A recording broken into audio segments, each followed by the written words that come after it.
Hello guys, আশা করি সকলেই ভালো আছেন। ইনশাআল্লাহ আমিও ভালো আছি। আপনাদের দোয়া একটা নতুন পেজ ওপেন ব্লগ বানানো শুরু করলাম। তো ভিডিওটা কেমন হয়েছে কমেন্টে বলে যাবেন। এই চেপাচুপার মধ্যে রাস্তা দিয়ে হাঁটার মজাই কিন্তু অন্যরকম ভাব এসে যায়।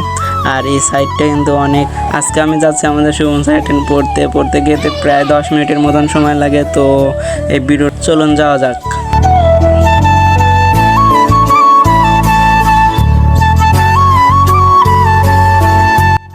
এই যে আমার কাকা, কাকা বলে প্রাইভেটে যাবো না, কাকা প্রাইভেটে যাবেন না কে? কালকে তো জমা কেবল থেকে কাম করে আইছি। কি খেললা? ফ্রি ফায়ার খেলবেন না? হ্যাঁ কিছু বলেন। নেই খেলাম গে, নেই খেলাম গে। আর হিন্দি মারাম না, খেলি নাই আমি।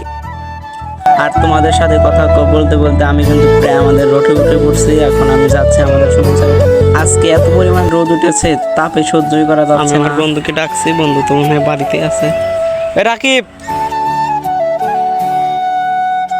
আমার বন্ধুর নাকি শরীর খারাপ, তাই আজকে যাবে না। আমার কি আর করার, আমার একা একাই হাঁটে যেতে হবে। এই গ্রামের পরিবেশটা কিন্তু অনেক সুন্দর দেখায়।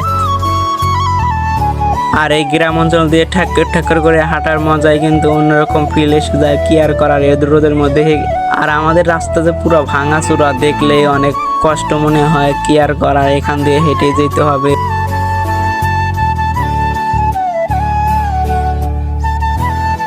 আর আমি আমার মার্কেটে চলে এসেছি। আমাদের মার্কেটটা কিন্তু অনেক ফেমাস। এই বাজারে বিকালবেলা অনেক কিছু উঠে পাওয়া যায়। আর অলরেডি আমাদের সুমন স্যারের বাড়িতে এসে গেলাম। আমি এখন দেখাবো আমাদের সুমন স্যারের বাড়িতে। আমি আমার সুমন স্যারের বাড়িতে এসে গেলাম। সুমন স্যারের বাড়িতে অনেক ছাত্র পড়ায়।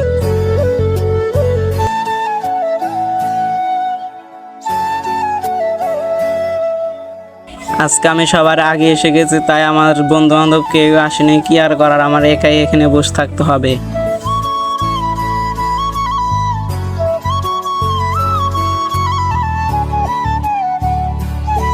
আর আমি প্রায় গরমে ঘেমে গেছি, তাই একটু রেস্ট নেই এখানে বসে। এর মধ্যে আমার স্যার এসে যাবে ডুব গোসল করে দিয়ে। আর অলরেডি আমার খাতা কলম বের করেছি, এমনকি আমার স্যারও এসে গেছে। ওই যে স্যার ওখানে চিত্র আঁকাচ্ছে, ক্যামেরাটা ঘোলা তো তাই দেখাচ্ছে না স্যারকে। আজকের মতো ভিডিওটা এই পর্যন্তই। ধন্যবাদ। আজকের মতো এই পর্যন্ত ব্লগটা শেষ করলাম। আল্লাহ হাফেজ।